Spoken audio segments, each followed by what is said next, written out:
Professor, por que a opção pela geografia? Eu acho que foi a opção pelo movimento. O fato de eu ter, quando garoto, me impressionado com as populações que mudavam de lugar, que se transportavam de um lugar para outro. Acho que talvez isso me tenha dado uma dimensão da disciplina. Isso do ponto de vista, digamos assim, intuitivo. Mas houve uma influência muito grande dos livros de Josué de Castro, né? Quer dizer, porque aquele livro com que ele introduz a geografia no ginásio, que é um livro pouco conhecido, infelizmente, e onde ele mostra como o processo geográfico é o mesmo processo histórico. Então a gente aprende a história do mundo se fazendo, se refazendo, se modificando, gerando outra coisa a partir do próprio processo geográfico. Eu creio que houve essas duas fontes muito fortes para me empurrarem nessa direção. E o senhor chegou a ter uma convivência direta com Josué depois? Ah, sim, eu tinha. Cada vez que eu vinha, depois que eu me formei em Direito na Bahia, comecei a ensinar, eu vinha com muita frequência ao Rio. E nessas vindas ao Rio, era também frequente encontrar com ele, almoçar com ele, assistir às aulas dele no Instituto de Nutrição ou no Departamento de Geografia, que era uma pessoa extraordinária. E mais tarde em Paris, quando no exílio estivemos juntos os dois, ensinando na mesma universidade. Isso nos aproximou mais ainda, né? O senhor era um amigo dele? Eu me considerava um pouco distante, porque a idade não era a mesma, né? Mas eu tinha uma enorme admiração e carinho. O senhor faz uma certa oposição entre militância política e pensamento, intelectualidade. O senhor milita em algum partido ou já militou, não? Quando eu era jovem, eu estive em um ou no outro partido. Eu saí na faculdade de Direito, então era quase inevitável. O senhor era ligado a quem? Eu era ligado à Tarde, o Jornal Tarde, esse grande jornal baiano que foi dirigido por Simões Filho, que foi amigo do Getúlio, do grupo do Bocaiúva Cunha, depois Samuel Weiner. PTB. De certa forma, né? PTB, etc. Mas a minha vida me ensinou que é impossível manter claramente suas posições intelectuais e militar, porque a militância significa ter que fazer concessão todo dia. A gente faz concessão também de vez em quando, a gente muda também, porque viver também mudar, mas essa mudança não é a mudança quando se amadurece, é a mudança quando se precisa, por razões que nem sempre são as mais nobres, né? Então, eu creio que há ainda um papel para esse intelectual público, que eu acho que faz falta ao Brasil e que espero que daqui a pouco ressurja. O senhor foi ou sofreu influência do marxismo? Ah, certamente. Uma primeira influência, digamos assim, de segunda mão, pelos meus mestres. O meu grande mestre na geografia chamou Tricard, que era um grande marxista.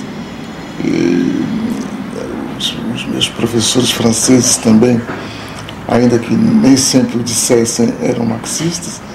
E o meu gosto pela história, sobretudo pela história do presente, me levou também a valorizar todo o processo contraditório, de modo que, não sendo um marxista ortodoxo, eu tenho medo disso, tenho medo dos marxistas ortodoxos, que eu creio que toda doutrina que não se busca renovar, ela corre o risco de se tornar uma religião, um dogma, por conseguinte de emburrecer e não de esclarecer, de desse modo eu me considero um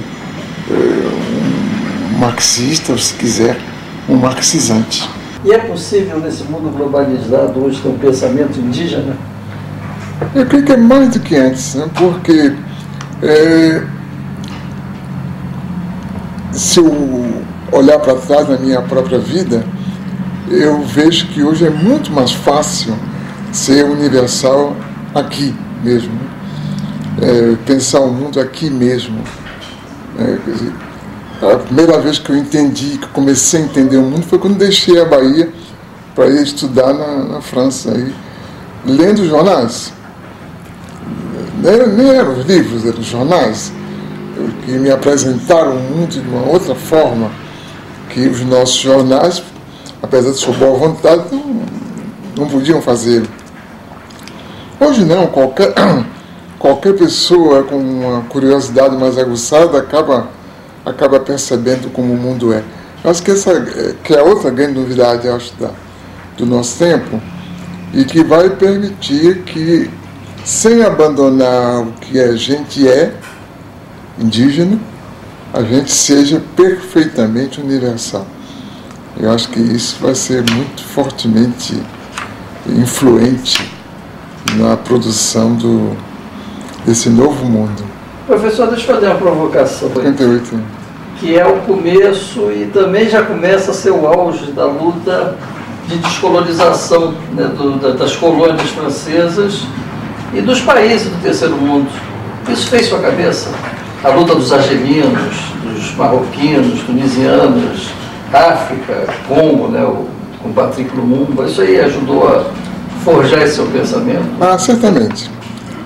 Primeiro porque eu tive a possibilidade de visitar um grande número desses países e de travar conhecimento, inclusive com alguns dos líderes desse movimento, de um lado. Por outro lado, eu creio que havia na academia no Norte uma maior generosidade, isto é, havia entre os colegas aqueles que tinham um profundo sentido humanista que os levava a ser homens do Norte, ocidentais, mas terceiro-mundistas,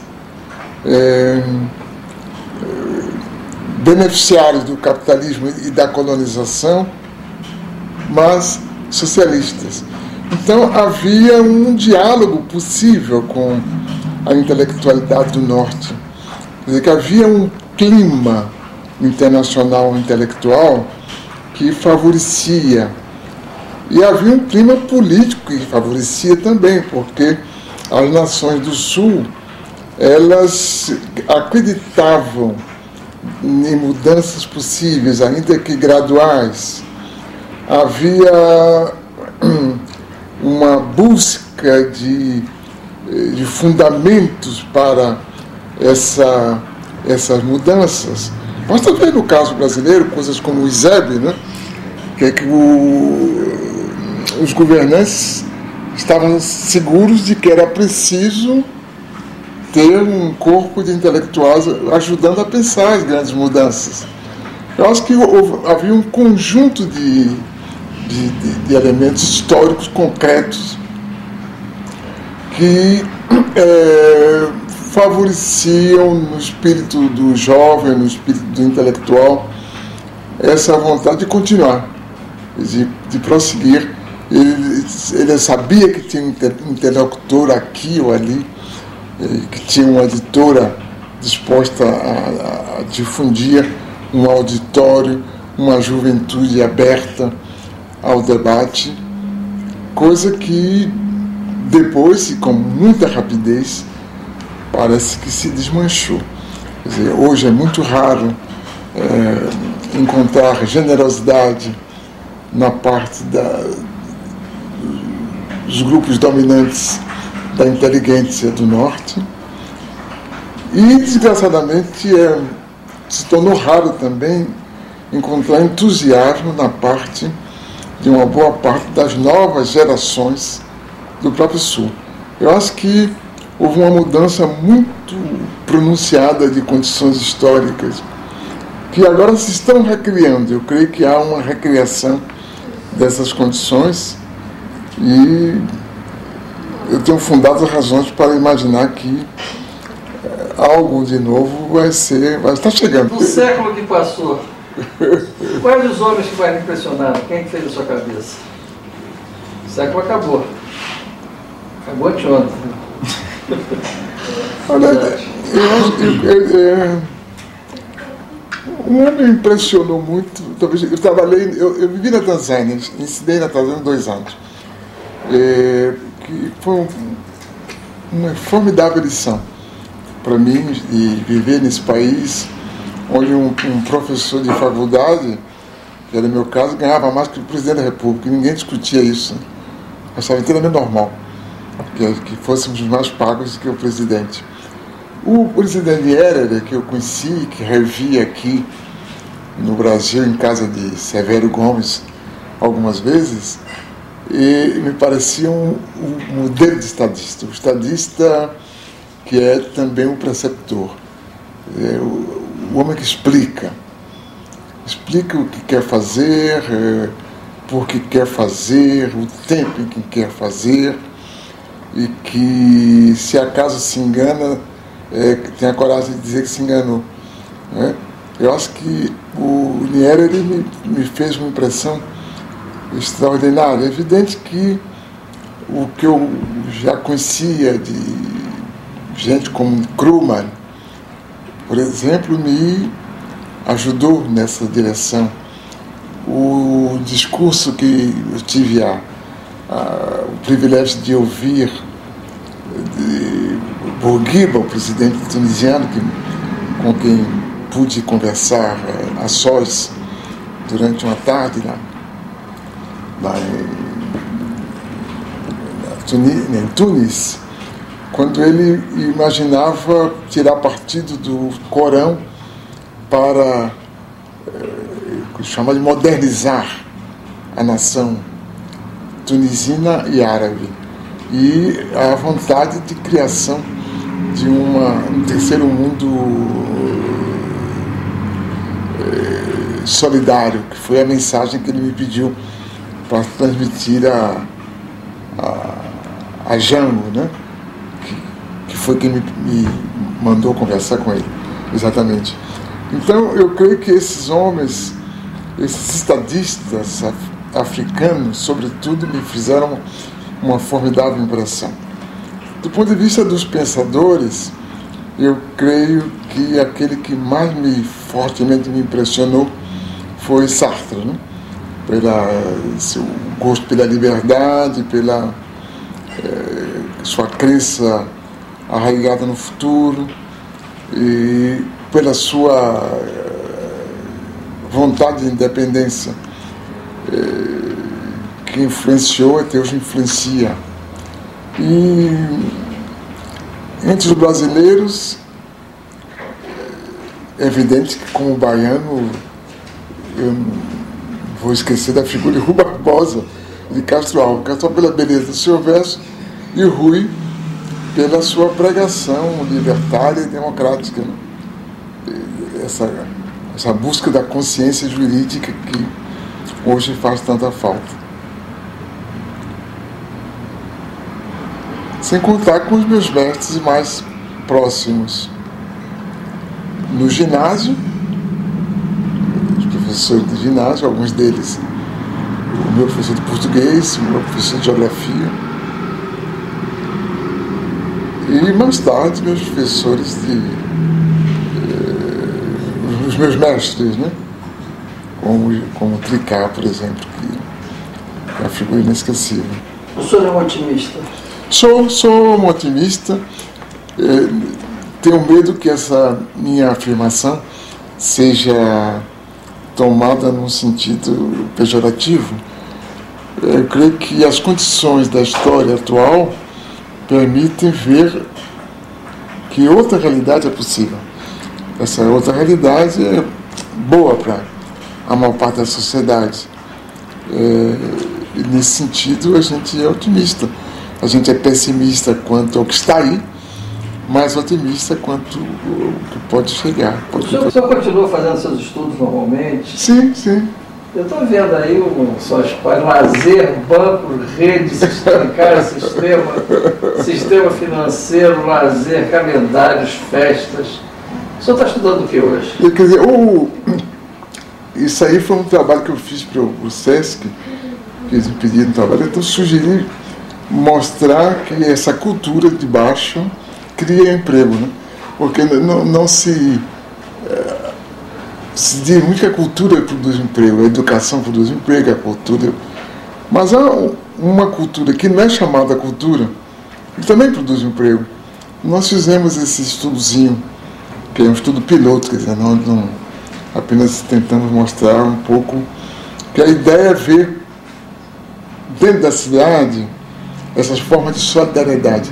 E você tem a produção dentro da cidade de formas solidárias que tem expressão econômica e política, né? Em contraposição com essa produção da violência. Tudo junto, né, na realidade. Eu acho que o que nós estamos estudando aqui é, sobretudo, essa relação entre globalização, isto é, o grande dinheiro, a grande informação, e o território. O território como matriz da vida social, econômica e política. O senhor hoje também fala um pouco na ditadura da mídia, né? Ditadura dos meios de comunicação, que é uma imposição que vem de cima para baixo, como uma forma de sustentação desse poder. O senhor acredita nisso, né? Eu creio que a chamada mídia, ela tem um papel de intermediação que a gente talvez não possa dizer que é inocente, mas não parte dela realmente, ou não é dela o poder. O poder é de um pequeno número de agências internacionais da informação, estreitamente ligadas ao mundo da produção material, ao mundo das finanças, e que controla de maneira extremamente eficaz a interpretação do que está se passando no mundo, né? Então, o mundo hoje é, digamos assim, comandado por essa interpretação dos fatos verdadeiros que são entregues à humanidade já reinterpretados por essas agências e de uma forma que se torna clara quando a gente pega os jornais e vê a repetição quase que servil das mesmas fotografias, das mesmas manchetes, das mesmas ideias, dos mesmos debates que indicam que alguma coisa está por trás de tudo isso, né? Poderia dar um exemplo concreto do que lhe leva a ter esse otimismo? Que outra realidade é essa? A que o senhor se refere quando diz que o conhecimento da história permite pensar que será diferente? Eu creio que a sua profissão é a mais nitidamente representativa dessa formidável contradição que o mundo vive. Quer dizer, a informação, o grande instrumento da grande finança, a informação, o grande instrumento do processo de globalitarismo, de produção de novas formas totalitárias de vida, mas que manejada por pequenos grupos de forma inteligente, produz exatamente o efeito oposto. Quer dizer, que é a primeira vez na história da humanidade que a técnica dominante, que é a técnica central, que é a técnica da informação, deixa de ser objeto de um uso exclusivo de forças maciças, como, por exemplo, no período industrial, né? Quer dizer que no período industrial era preciso poder comprar uma locomotiva, construir uma estrada de ferro. Hoje, com uma pequena aparelhagem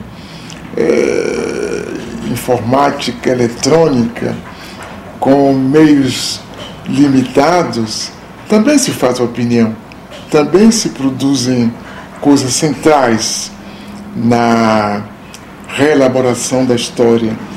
Eu acho que esse é o melhor exemplo, quer dizer, que o coração da globalização, que é a informação, é potencialmente o coração de uma coisa diferente, que já está se mostrando aí presente. Quer dizer, que não há apenas uma visão, digamos assim, profética exclusivamente.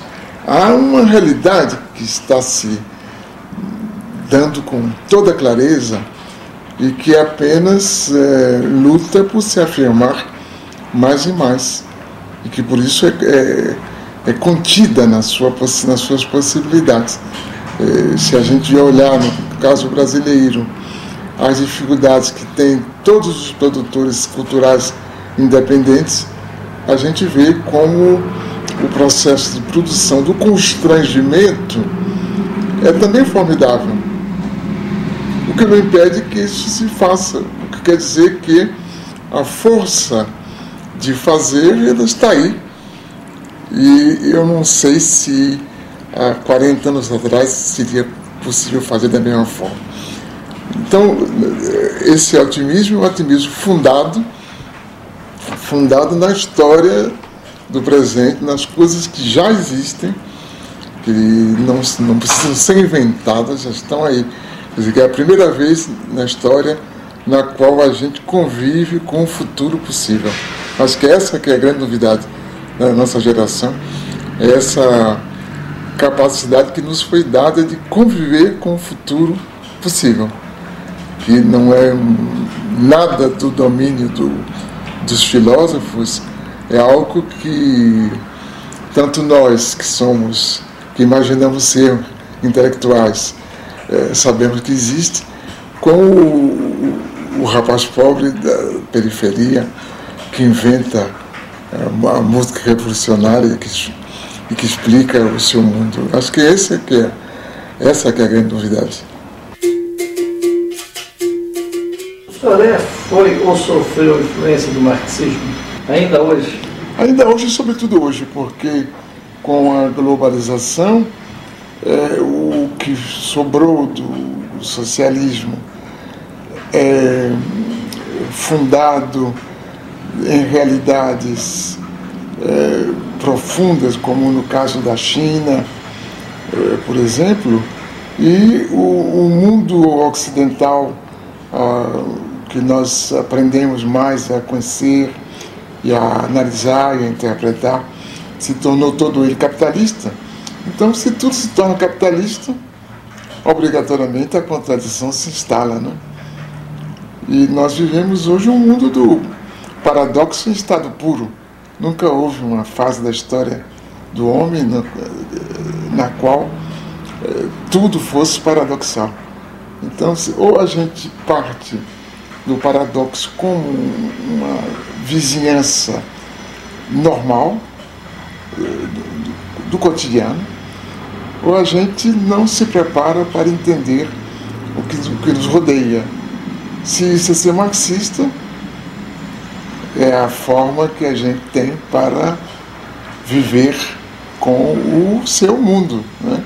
Viver no seu mundo, de forma a entendê-lo e a tentar empurrá-lo numa direção melhor. O José de Castro, que é uma das pessoas que influenciou seu pensamento, é um dos formuladores das teorias do terceiro mundo, né? E o senhor é hoje um grande opositor à globalização. Como é que o senhor vê esse confronto de ideias? Quer dizer, existe um terceiro mundo hoje? Existe uma possibilidade diante da hegemonia dos países ricos? Ou o senhor vê hoje a geopolítica de forma diferente? Mas talvez as duas coisas.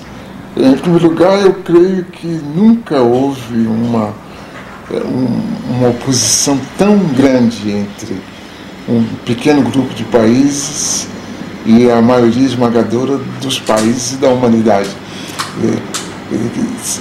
A gente não fala mais em terceiro mundo, ou quase não fala, a gente não fala em país subdesenvolvido, mas a verdade é que essa realidade que Josué mostrou tão bem, de forma empírica, ele foi um formidável pioneiro de tantas coisas, né? Eu creio que isso se vê hoje mais do que antes, porque vivemos o chamado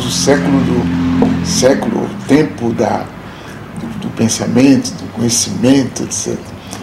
O que aconteceu é que, de um lado, o conhecimento se tornou um monopólio, pelo menos na sua distribuição, na sua difusão. Acho que todos somos igualmente capazes de pensar o mundo, não há povos mais capazes que outros de pensar o mundo, mas há povos mais ou menos capazes de difundir as suas maneiras de ver o mundo. E acho que nunca houve tanto constrangimento à difusão das ideias que saem do sul do planeta.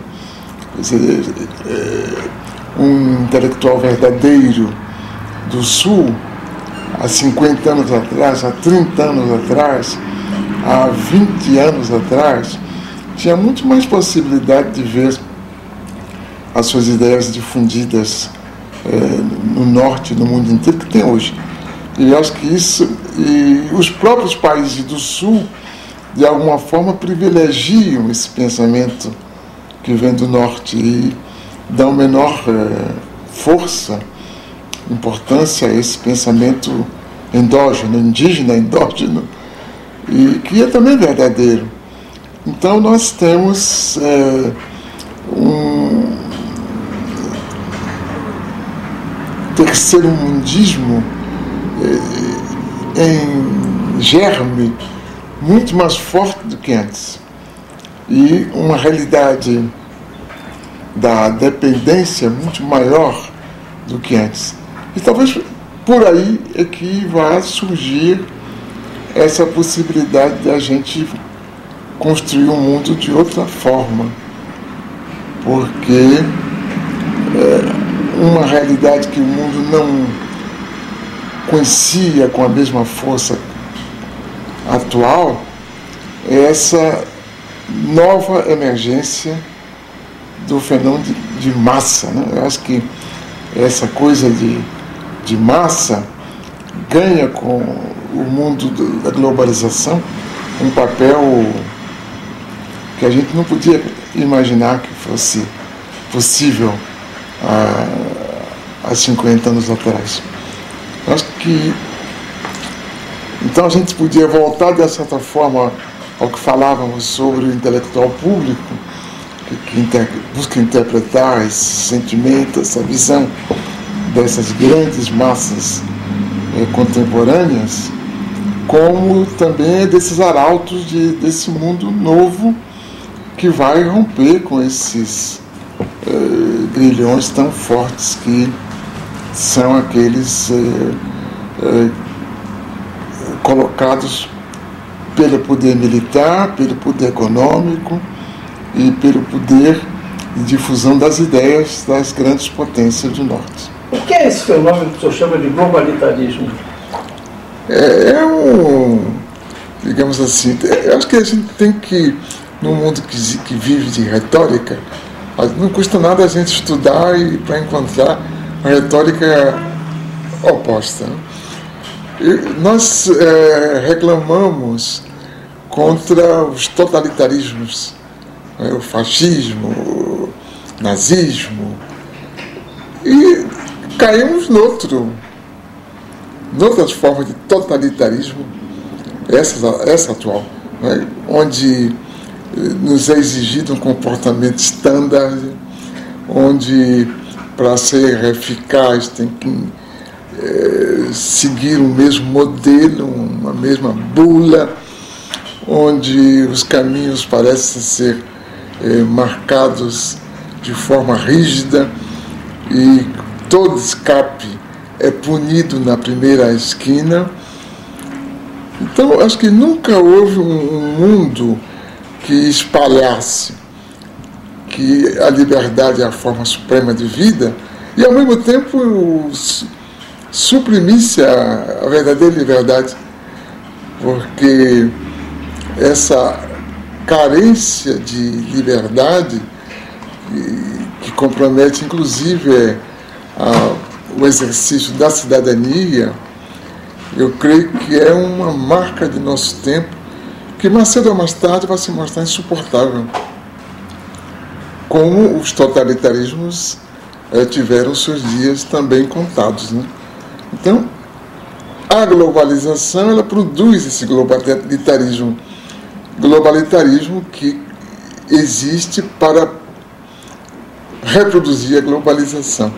Eu acho que é esse círculo vicioso que a gente vai ter que quebrar através, digamos, da produção de formas democráticas que sejam realmente democráticas. Eu queria perguntar mais duas coisas. Enquanto o senhor estiver cansado, o senhor fala, professor. Na hora que o senhor quiser dar um basta. Eu conversei uma vez com o senhor, eu perguntei, não sei se o senhor se lembra, mas eu lhe perguntei sobre o processo, um pouco, essa construção de uma sociedade tecnológica. Desculpe. Uma construção de uma sociedade democrática. Eu lhe perguntei uma vez a respeito da construção de uma sociedade tecnológica em que as pessoas poderiam viver nos seus pequenos cantos com computador, com fax, não sei o quê, e o senhor disse que o ser humano não cria sem a colmeia. O senhor continua acreditando nisso? Caso você queria que o senhor explicasse, falasse. Não está gravando, não? Agora já está gravando. Então não posso dizer que com bronha não se fazem meninos. Pode ser. O senhor acha que não existe essa... Eu creio que o homem, por definição gregária, né? Porque a criatividade, ela resulta... Nos ensinaram que a criatividade era puro produto da inteligência. E não é produto em grande parte da emoção, porque é a emoção que permite a gente de mudar, não é? de colar o acontecimento, ou de antecipá-lo. E a emoção, ela não se dá no isolamento. A emoção, ela sugere diversas formas de associação, sejam diretas, sejam indiretas, seja explícita, seja tácita. E é por isso que a palavra não perdeu o seu charme, a sua força, apesar da imagem, né? A palavra é mais forte que a imagem, ainda é mais forte que a imagem. Então, imaginar que isolar o sujeito, fazer com que ele peça a sua conta ao banco pela internet, que compre no supermercado pela via da informática eletrônica, tudo isso é uma maneira de mostrar que o mundo criou formas extraordinárias de comunicação. Mas a própria comunicação já sugere essa convivência, não é? Essa vida em comum, que eu acho que é a produtora do próprio mundo. O mundo é vida em comum, né? Onde somos dois é um mundo. Se eu sou sozinho, não tem mundo nenhum. Então, seria um mundo de doentes, esse mundo de pessoas que ficam dentro de casa, mandando mensagens uns aos outros, como qualquer americano. Eu acho que eu me pergunto se as formas atuais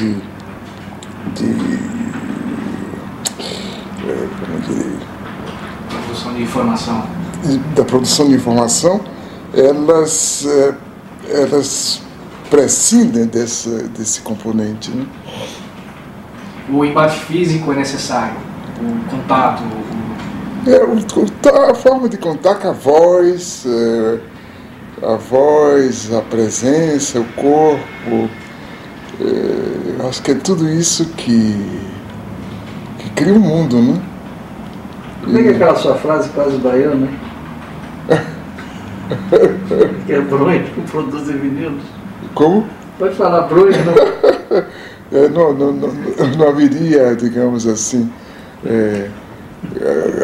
se apenas houvesse a bronha, não haveria meninos, né? Então... Não sei, o senhor, em um determinado momento do começo, falou do Ocidente capitalista. Como você vê o caso de Cuba, hoje em dia, que é uma ilha? Eu acho que Cuba é uma nação sitiada, né? É uma nação, um estado de cerco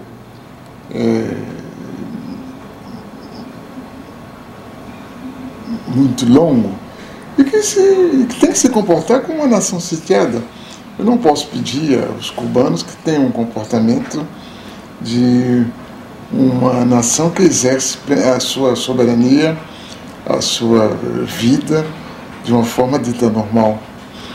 E talvez por isso é que, apesar de todas as dificuldades vividas por Cuba, apesar dos problemas extraordinários que tem Fidel para abrir Cuba a outras formas produtivas, ele acaba sendo um símbolo para toda a América Latina, né? Que é também o resultado do movimento de baixo para cima, né? Essa presença de Fidel, porque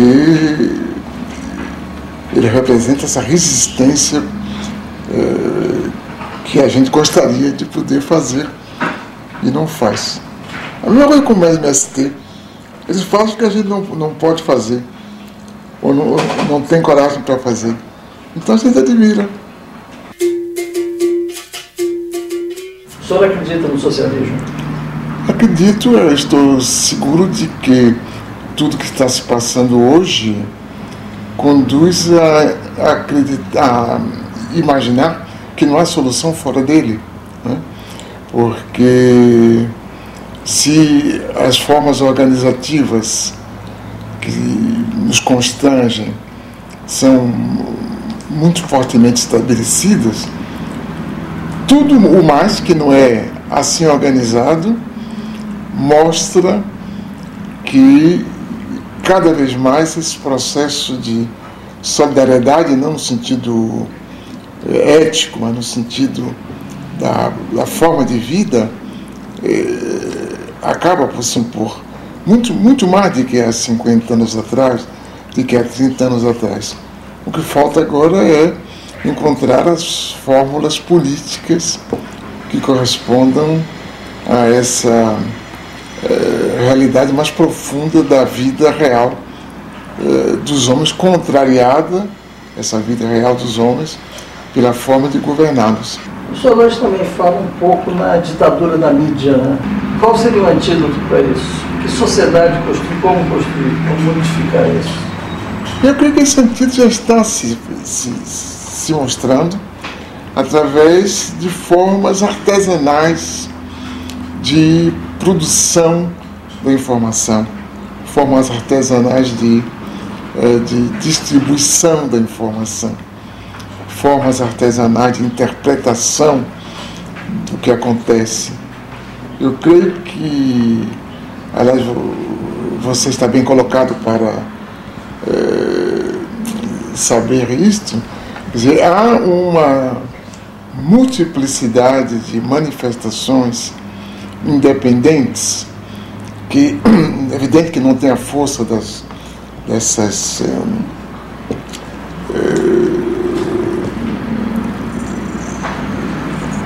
gigantes da mídia, mas que vão fazendo o seu caminho, né? Sobretudo porque a população desconfia da grande mídia e, por isso mesmo, acaba muito mais capaz de crer naquilo que é oferecido pelo jornal da pequena cidade, jornal do bairro, as produções cinematográficas financeiramente modestas, essa vontade de interpretação de fatos, de discussões, de debates, de pessoas que não teriam de outra forma acesso, né, a uma maior visibilidade. Eu acho que esse fenômeno vai se multiplicar. Quer dizer, por enquanto há uma coerção muito grande contra essas formas, que são praticamente limitadas no seu elan renovador pela falta de recursos financeiros, pela legislação que favorece a vida dos gigantes. Mas eu creio que, com uma demanda que vem de baixo e que é muito forte, é explosiva, a gente vai certamente daqui a pouco ter outra coisa. Eu creio que no próprio caso brasileiro, esses últimos anos vem mostrando isso. Basta dar um dedo que os grupos que tomam a si essa tarefa acabam utilizando a mão inteira e obtendo resultados formidáveis. O internacionalismo proletário foi derrotado. No lugar, venceu o internacional dos ricos, que é a globalização. O senhor acha que é possível surgir uma globalização com inclusão? Incorporar os excluídos, ou vai ser outro processo? Eu creio que o único processo é esse, digamos assim, de descoberta pelos excluídos da sua condição. É evidente que a produção dessa internacional ela é difícil, porque as oposições são mais difíceis no mundo atual. E embora haja a internet, haja toda essa panóplia de instrumentos de comunicação, esses instrumentos são de uso eficaz para um pequeno número de atores. Apenas os atores que vão mudar a história são os atores de baixo. Então eles vão agir a partir de baixo para cima. Os pobres em cada país, os países pobres dentro dos diversos continentes, os continentes pobres face aos continentes ricos. De tal forma, nós não vamos ter uma evolução sincronizada como essa, digamos assim, do processo de globalização. Haverá explosões aqui e ali, em momentos diferentes, mas que serão impossíveis de conter. Eu acho que quando a gente abre um jornal ou olha a televisão, se a gente pode interpretar o que está por trás de tudo isso, a gente já vê que são outras formas de explosão ligadas à religião. Por exemplo, essas religiões aguerridas, como os muçulmanos, né, que têm uma formidável força intelectual e moral também, não é isso? Face à nossa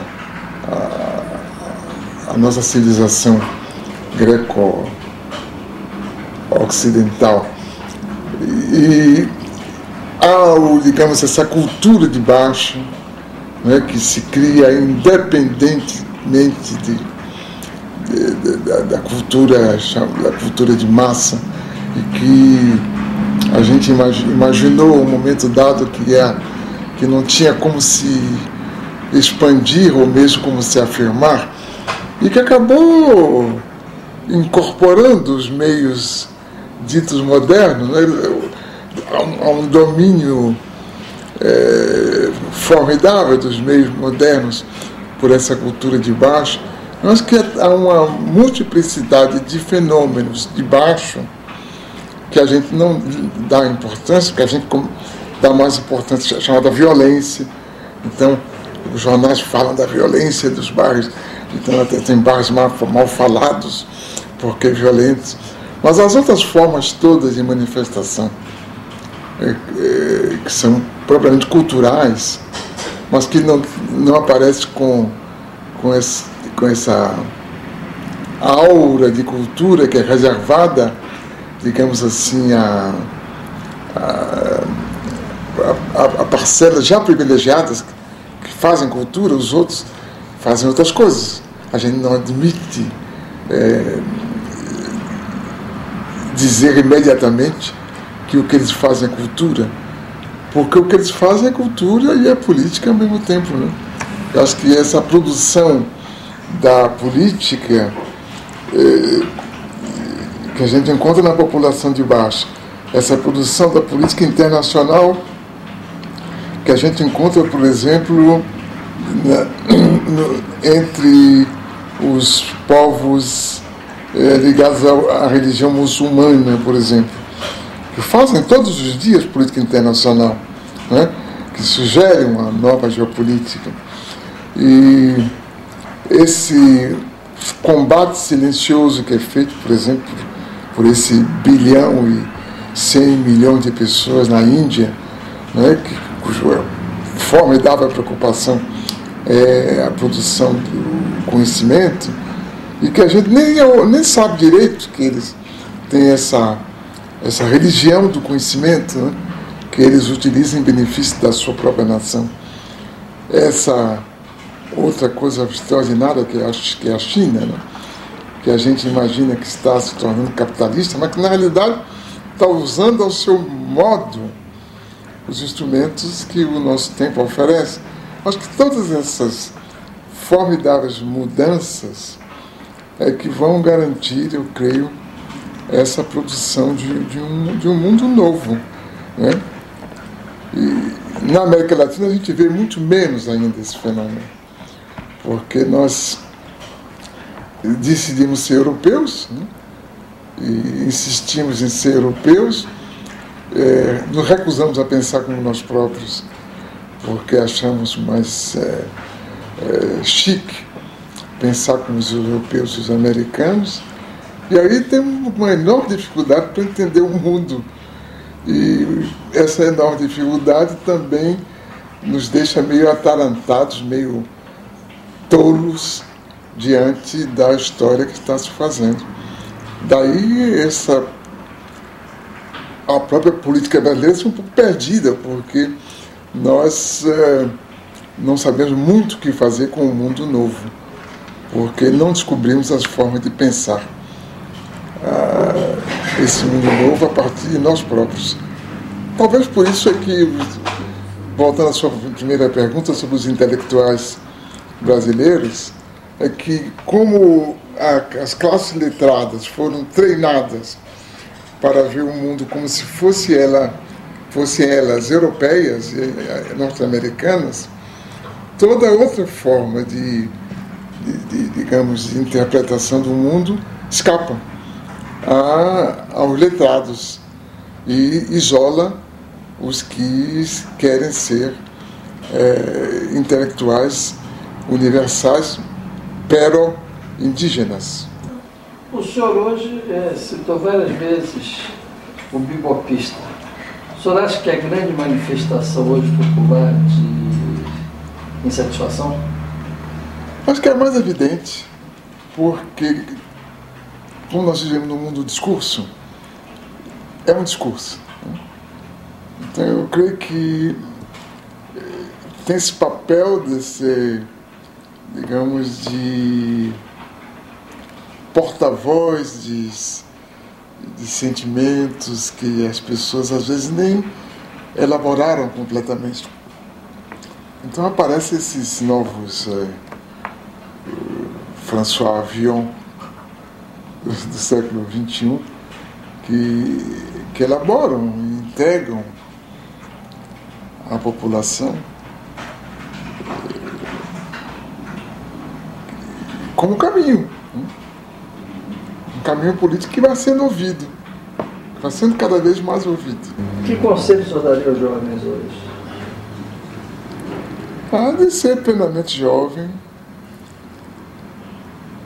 de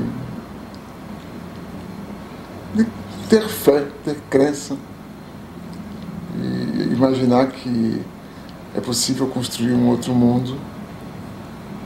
Eu acho que os jovens foram induzidos a ter menos fé, a acreditar menos e a aceitar uma certa dose de conformismo como solução existencial. Tem muita gente que não gosta do francês, do Baudrillard, mas ele tem um trecho, uma coisa que eu usei recentemente, que é muito isso que você falou do vulcão, que a gente não entende. Ele fala que hoje a gente é mais movido pela repulsão, pela expulsão, do que pela pulsão propriamente dita. Eu acho que essa pulsão é esse vulcão que a gente não consegue entender. Eu creio que nós não estamos preparados para isso. Quer dizer, primeiro porque a elaboração intelectual é dita científica, cientificizante, excludente da emoção, como falamos no começo, e então a gente não está preparado, né? E depois a distância na qual nós vivemos também do povo pobre, ela é muito grande. Agora, como os bebopistas e diferentes compositores e cantores populares são acolhidos, são também uma mostra de que há uma outra moral que está se produzindo com uma grande força. O senhor diz que os intelectuais brasileiros têm um pensamento de classe média formado na Europa. O senhor não difere muito disso, o seu percurso. O senhor conseguiu se liberar dessas amarras? Como é que o senhor se situa pessoalmente em relação a isso? Eu digo que me liberei. Com certeza não me liberei completamente, porque as formas de rigor com que eu trabalho são europeias, de uma certa forma. E eu tenho toda uma herança intelectual europeia.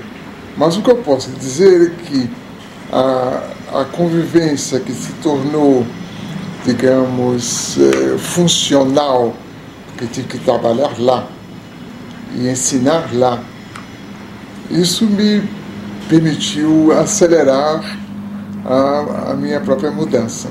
Quer dizer, eu fui descobrir talvez mais rapidamente, vivendo lá, tendo que ensinar lá, vendo a dificuldade dos colegas, mas sobretudo os estudantes, a entender até mesmo certas fases em relação ao nosso mundo, me deram a clara certeza de que era preciso fazer outra coisa. Então, a partir de um certo ponto na minha trajetória intelectual, vai se produzindo uma liberação que é gradativa, progressiva, incompleta, mas que dá sinal de que a autocrítica era possível. E ela continua se fazendo. E uns 15, 20 anos para cá, quando me tornei de novo um cidadão, busquei ser um cidadão brasileiro e um intelectual cidadão, que é diferente do intelectual dito internacional, né? O intelectual dito internacional, ele tende a ser cada vez menos cidadão, para poder ser cada vez mais intelectual internacional. E o intelectual cidadão, ele naturalmente ele acaba por ter uma atitude universalista muito mais forte e uma disponibilidade permanente para a crítica. inclusive a própria crítica, a autocrítica. A quem o senhor atribui isso, essa ausência de vontade de conhecer a história, de cultivar, inclusive as pessoas que pensam no Brasil? É uma coisa deliberada ou o que acontece com nós? Há duas coisas. Os brasileiros não têm um culto muito forte em relação aos seus grandes intelectuais. E talvez o Josué tenha morrido fora não morreu na hora de vida, porque ele morreu no exílio no momento em que, de um lado, o Brasil tinha medo de cultuar os que estavam no exílio, e, do outro lado, as relações internacionais começaram a ficar muito fundadas no comércio. Então a própria França não fez a ele as solenidades que poderia ter feito se a cultura tivesse tomado um lugar mais forte, né? Aí o Josué não foi muito bem tratado, digamos assim, na sua morte na França, e aqui muito menos. Né? Mas não existe uma dívida, por exemplo, do país em relação às pessoas que pensam no Brasil. A gente há pouco estava falando do Anísio Teixeira, do Josué, Darcy, Celso Furtado, quer dizer, a quem o senhor atribui essa amnésia do pensamento brasileiro?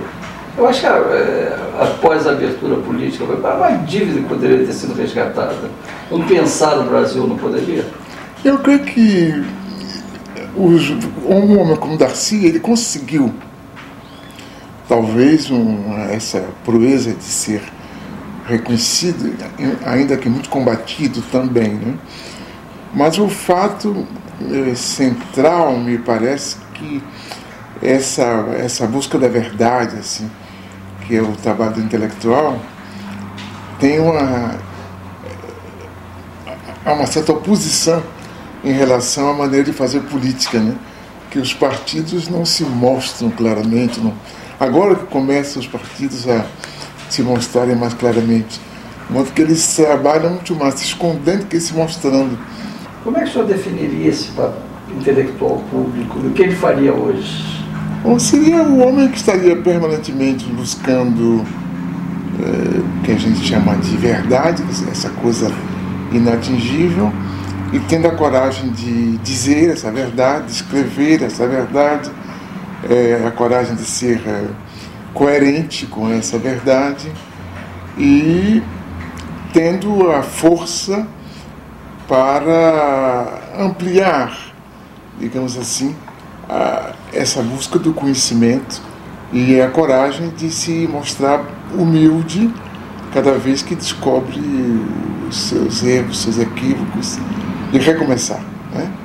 Recomeçar buscando de novo a verdade com a mesma linha, com o mesmo desempenho, com o mesmo destemor. O senhor já se flagrou numa situação dessas?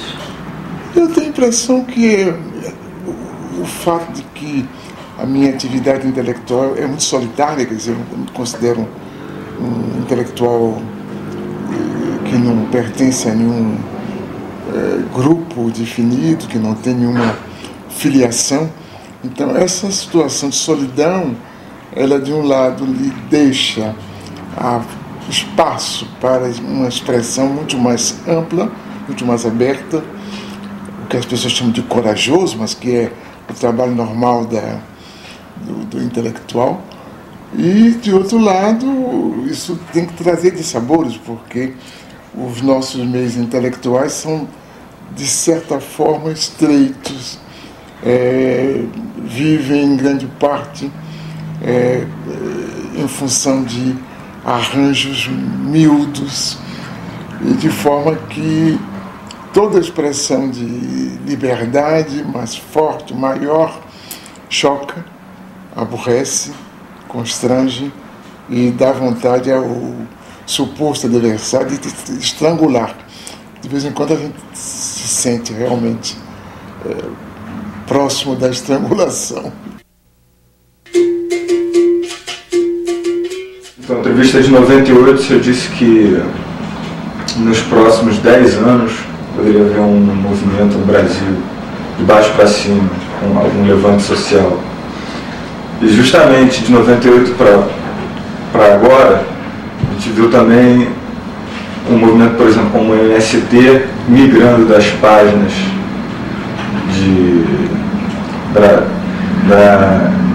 ao invés de ser tratado como um assunto Brasil, uma questão social, sendo tratado como uma questão policial. E o senhor acredita que vai acontecer algum levante social nos próximos 10 anos? Olha, as formas de levante social mudam, né? Não serão as mesmas do passado, né? Então, o movimento MST é uma forma de uma demonstração de insatisfação profunda, de desejo de mudança profunda, né? Que não cabe no formulário autorizado. Então aparece como algo próximo da delinquência. O problema que me parece importante com a globalização é, digamos, a segmentação da formulação dos códigos éticos. Quer dizer, há uma ética dos poderosos, que não chega a ser ética, e há uma outra ética dos que não tem nada. Como também há uma ética dos que, desesperados, tomam o caminho do que a gente chama de violência, né? Eu creio que essa outra ética, não dos desesperados que praticam a violência gratuita, mas dos que querem grandes mudanças, é cada vez mais compreendida nas camadas mais baixas da sociedade. Mas ela tem contra ela toda uma formulação dessa ética dos poderosos e do direito escrito e da concepção dos juízes e da justiça quanto o que é a convivência social. Não importa. O que importa é que a mudança tem uma base histórica muito forte e ela está ganhando as suas formas de ação, que são inovadoras, são formas de ação surpresivas, formas de ação eficazes, e alguns de nós decidimos apoiá-los, apesar da nossa herança dessa ética que envelhece por incapaz de atender o interesse da maioria. Quer dizer, o caso dos Sem Terra, tratados como um fato policial, não impede um grande número crescente de intelectuais independentes de apoiá-los. Não impede a população como um todo de desejar que eles tenham sucesso. Não importa que, perguntado pela imprensa, as pessoas digam que não estão de acordo. Não tem nenhuma importância. Pode dizer que não está de acordo e está de acordo. Que eu acho que isso é extremamente importante hoje. E digamos, essa busca também de melhoria de condição de vida dos sem teto, dos sem trabalho, etc., que força os próprios governantes a buscarem soluções ou fingirem que estão buscando soluções. Basta ver o que aconteceu em São Paulo, no Rio, também em Curitiba, que é mais à direita, né? O prefeito, em Porto Alegre, que é mais à esquerda, essa busca de solução para os problemas que emergentes da sociedade. Eu creio que está se passando alguma coisa de muito profundo, uma espécie de vulcão que está aí crepitando e que a gente não tem as antenas para perceber. A gente é chamado a pensar na violência, como era definida tradicionalmente. Mas a gente não entende, não compreende, não domina o mecanismo intelectual dessas formas novas de solidariedade e de vida. O senhor está encantado com essa eleição, tá?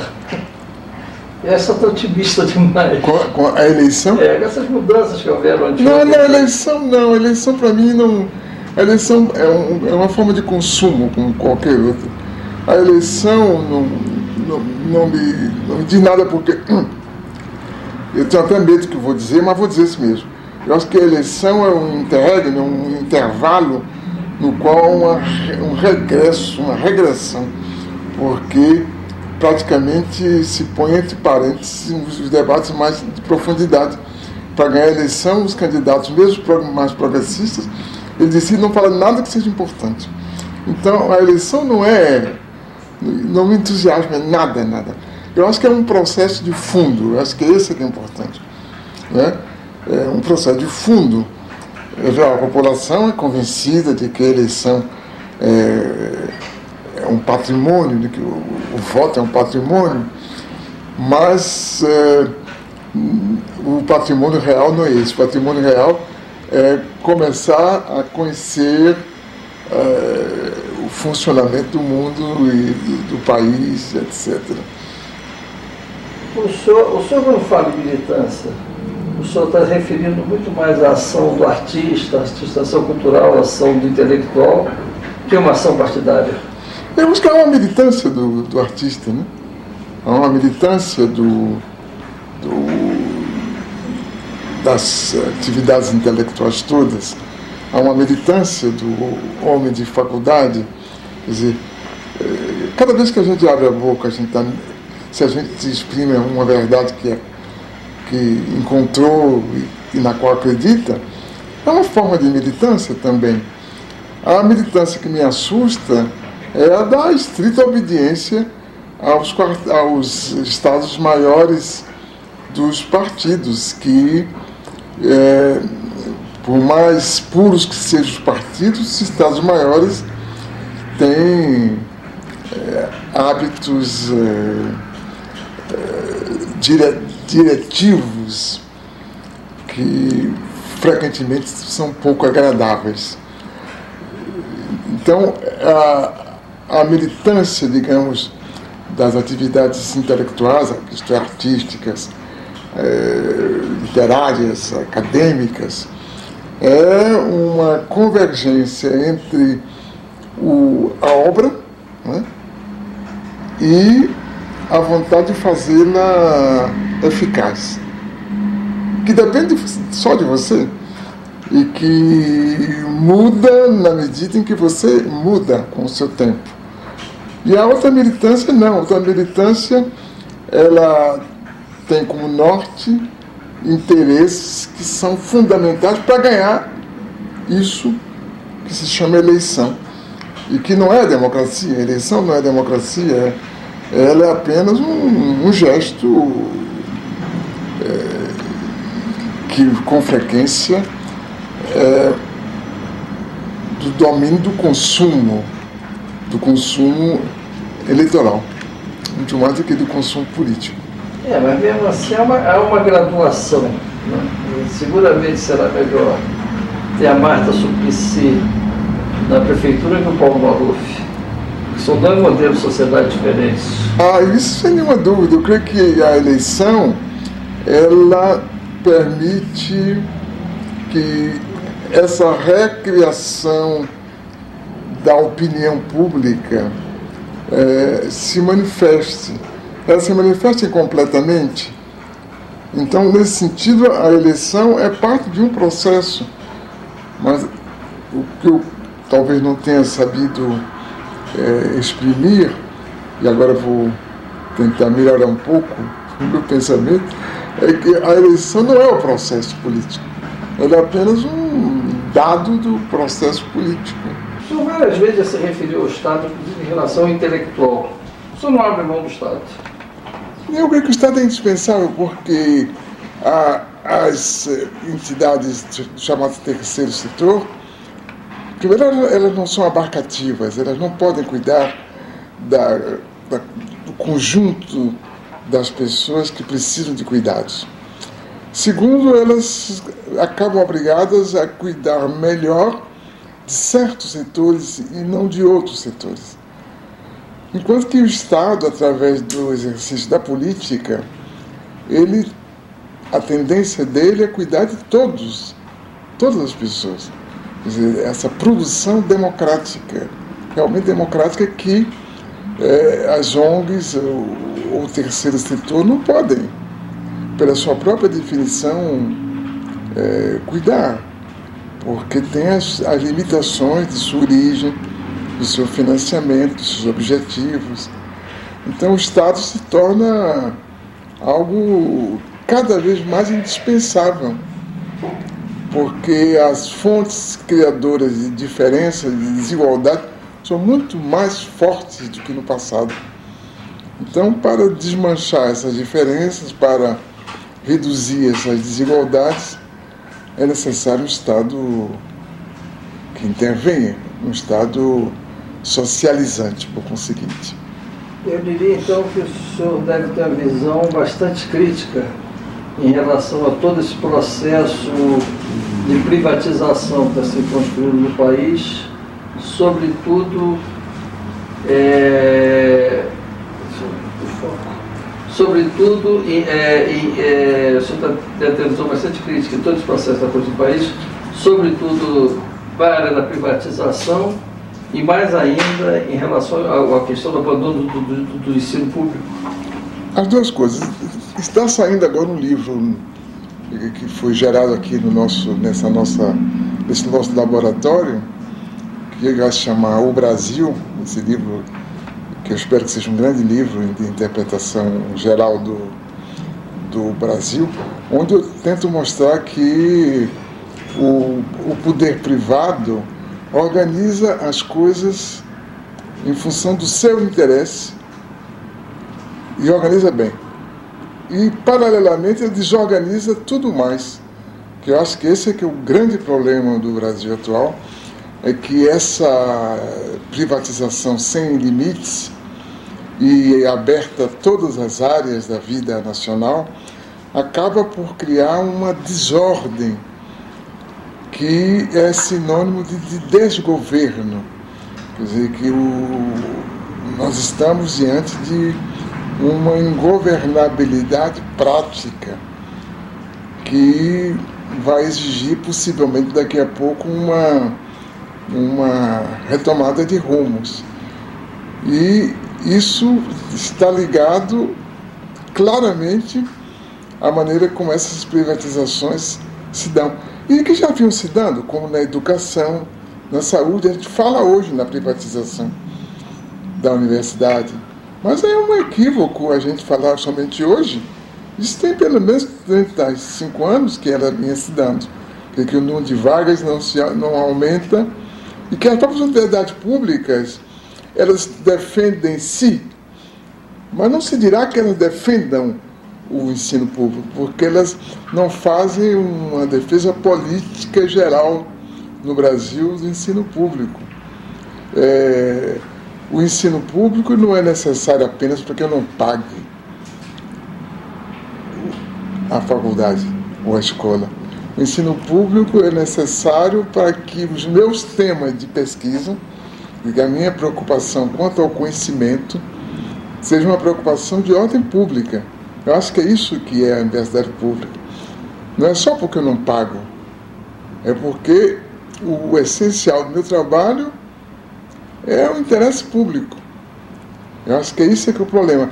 Ora, as universidades públicas, quase todas, foram deixadas numa pobreza franciscana que as obriga a buscar recursos onde podem. E os institutos mais prestigiosos são geralmente aqueles institutos e departamentos que têm verbas privadas.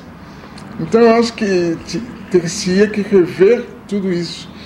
E o próprio debate sobre a privatização, ele é um debate que não teve uma força maior, porque ele se limitou quase a um debate vocabular.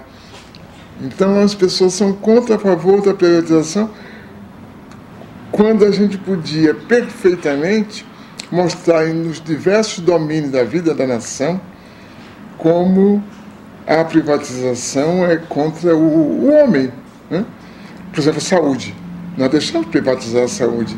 É absurdo, quer dizer, que a saúde deixa de ser um patrimônio individual e coletivo e ela passa a ser objeto de comércio.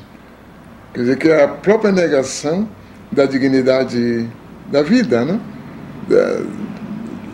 Eu creio que mais cedo ou mais tarde vamos ter que retomar esse debate da privatização mais a fundo, não é? Mas o senhor, com todo esse desmonte, acha que ainda é possível rever esse processo de privatização? Eu acho que sim, quer dizer, eu creio, por exemplo, que o ano que vem, este ano e o ano que vem, vão ser fundamentais para a questão da saúde. Quer dizer, a população como um todo vai de repente tomar consciência dessa problemática da questão da saúde, que vinha se preparando, né? A crise, e agora estamos quase que no ponto culminante dessa crise, que vai se dar nos próximos 12, 15 meses. A questão da educação começa também a ter um papel político muito forte, porque a gente conversa com qualquer pessoa na rua, se sente vista um homem mais humilde, ele sabe que a educação é uma chave para o progresso individual, né? Mesmo que ele não saiba direito que serve para o progresso social. Eu creio que há certas questões que politizam com muita força.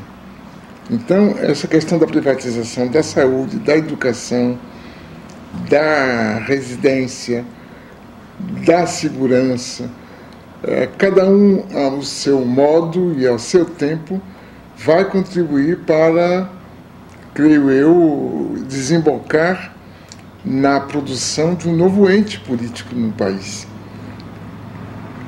Porque o que acontece é que não adianta querer comparar o Brasil com a Europa, porque as formas de desigualdade nossas são bem diferentes das formas europeias. De um lado, porque a Europa não tolera grandes diferenças do ponto de vista da vida material das pessoas, né? Ela deseja que haja alguma diferença. É preciso que o turco ganhe e aceite ganhar menos na Alemanha. É preciso que o norte-africano ganhe e aceite ganhar menos na França, porque é isso que constrói a grandeza da Alemanha e da França. Mas não pode baixar de um certo nível. Para nós é normal que uns ganhem muitíssimo pouco e outros ganhem muitíssimo muito. E, por outro lado, a Europa, ela cuida da cidadania, coisa que nós nos esquecemos de cuidar, talvez porque o modelo americano do consumidor rei passou a nos impressionar muito mais nos últimos 30 anos que o modelo do cidadão, que nos Estados Unidos se confunde de alguma forma com o modelo de consumidor. É difícil ser um intelectual negro no Brasil? Eu creio que é difícil ser negro e é difícil ser intelectual no Brasil. Essas duas coisas juntas dão o que dão, né? É difícil ser negro porque fora das situações de evidência, o cotidiano é sempre muito pesado para os negros. É difícil ser intelectual porque não faz parte da cultura nacional ouvir tranquilamente uma palavra crítica, né? Então eu creio que... Mas imagino que as coisas estão mudando, pelo menos do ponto de vista da intelectualidade, já que eu creio que esses últimos anos da vida brasileira estão forçando uma tomada de posições muito mais clara do que antes.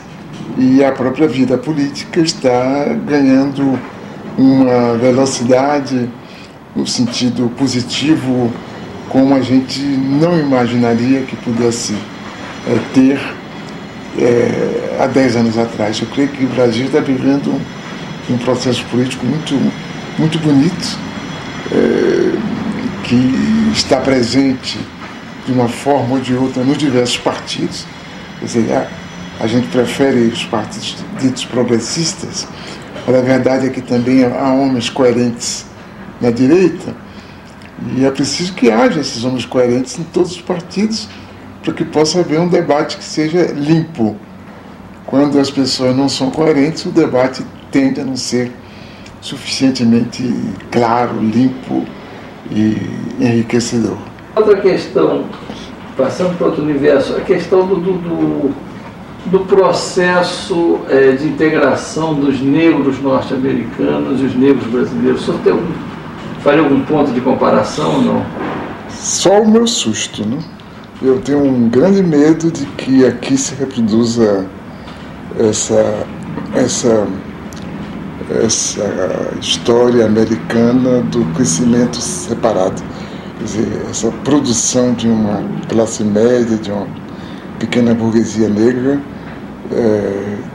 separada do resto da sociedade. Eu creio que me dá a impressão de que muitas coisas mostram que estamos indo nessa direção, no caso brasileiro. Isso me assusta muito. Eu não vou elogiar a miscigenação em si, né, essa chamada democracia racial em si, mas essa tolerância relativa brasileira me parece algo de virtuoso e que deveria ser um ponto de partida para o progresso do povo negro brasileiro.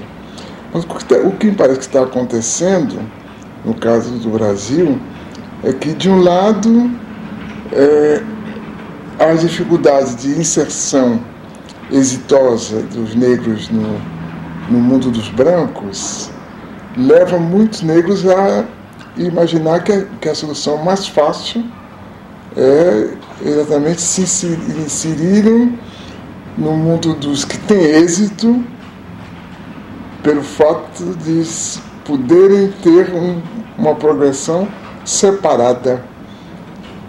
Isso a gente nota há vários sintomas dessa tendência e há vários estímulos a essa tendência, como, por exemplo, certos encorajamentos que são feitos a jovens negros para atividades diretamente ligadas à raça negra. As próprias revistas, a própria mídia negra, que faz bem em glorificar a população negra, mas que pode conduzir, de alguma maneira, a uma atitude de orgulho na exclusividade. E eu creio que isso não será uma boa coisa. O meu voto, o meu desejo é que os negros pudessem crescer para serem brasileiros iguais a quaisquer outros brasileiros. E não crescer, melhorar como como negros dentro de uma sociedade de grupos étnicos separados. O senhor não curte muito essa coisa do afro-brasileiro, afro-americano? Eu não posso negar a minha origem. Agora, como eu fui ensinado a olhar para frente, para o futuro, quer dizer, eu vejo com muito mais simpatia a vontade de ser brasileiro. A afro-brasileira eu já sou, desde que nasci e vou morrer assim. Mas o que eu quero ser é um brasileiro como outro qualquer, que me respeitem, que me aceitem, ou que me recusem, como um brasileiro qualquer. Mas não que eu seja, que eu precise, digamos, dessa etiqueta para ascender social, economicamente, ou o que for.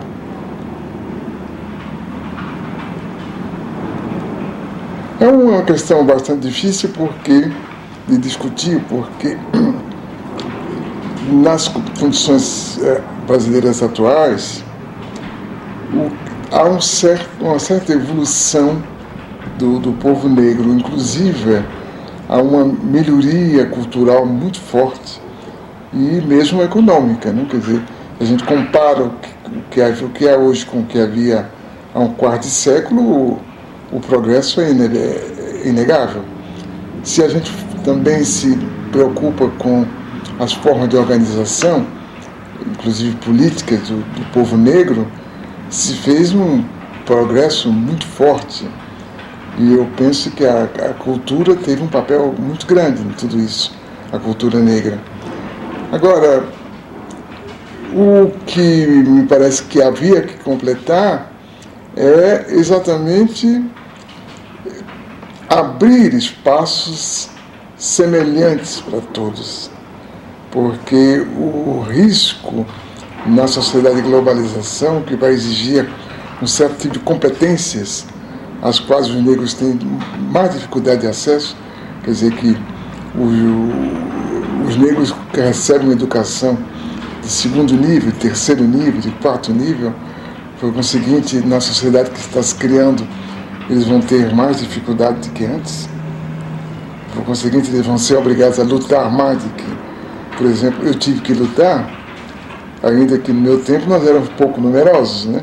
Hoje são muito mais numerosos os negros capazes de fazer essa luta, mas creio que haveria que buscar formas que eu penso que só a partir do Estado é possível fazer. Não, a partir do Estado? Só a partir do Estado. Não vão ser ONGs, nem instituições do terceiro setor. Como é que o senhor vê hoje a convivência desses mundos tão opostos, que é o mundo dos ricos e a questão da fome? Como resolver a fome hoje no mundo? O Josué já via isso, ele foi o primeiro a ver isso, e ele viu também que não quiseram dar ele o prêmio Nobel, né? Porque o prêmio Nobel geralmente é dado a quem não merece. Então, o que o Josué descobriu, entre aspas, é que a fome não é consequência de problemas nem climáticos. Espera um minutinho só. Acabou? Sua está acabando, então. Está acabando. Depois eu penso, mas não acabou ainda não, né? Não, está rolando. Falta alguns segundos. Estava esperando acabar. Estão muito longas as minhas respostas? Maravilhosa, o senhor pode falar o que quiser. Às vezes fica longo. Como é que está pequena? Não. Fica longo demais Mas aí você ajeita, não importa. Não, importa nada, tem uma hora, faltam 3 ainda. Bom, então vamos retomar a questão do Josué. Então o Josué, o que se dizia é, bom, o Nordeste seco tem fome, porque é seco. E ele disse, mas o Nordeste não é seco e tem fome também. A razão é econômica, não é uma razão natural, geográfica, né? Depois que o Josué morreu, a gente descobriu uma coisa importante, é que a gente produz muito mais comida do que pode comer. E tanto que na Europa, a comunidade europeia dá prêmio a quem deixa de produzir comida e castiga quem produz mais do que as cotas estabelecidas. Quer dizer, que a humanidade chegou a esse, se a gente comparar com o que a gente dizia há 50 anos atrás, esse paradoxo. Quer dizer, a questão da fome não é a questão de produção de alimentos, é a questão de distribuição.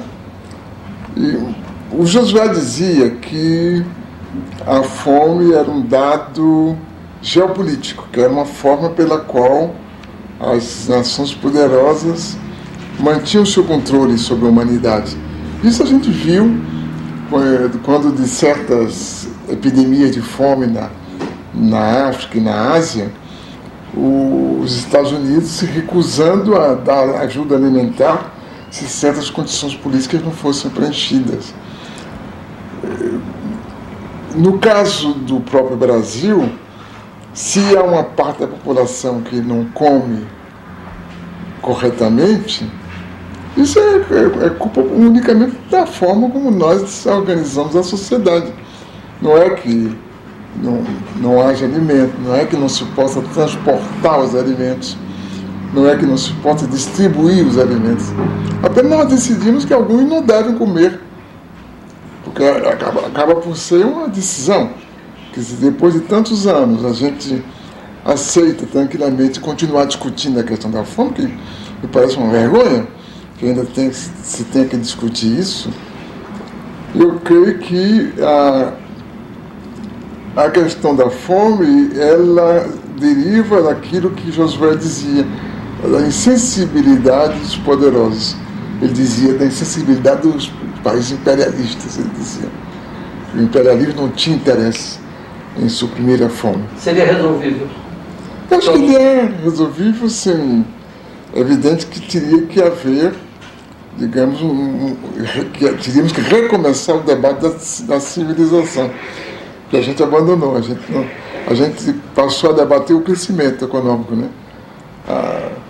O que o senhor Grispan conta, se vamos aumentar os juros, se vamos diminuir, se vamos facilitar um pouco de inflação ou não.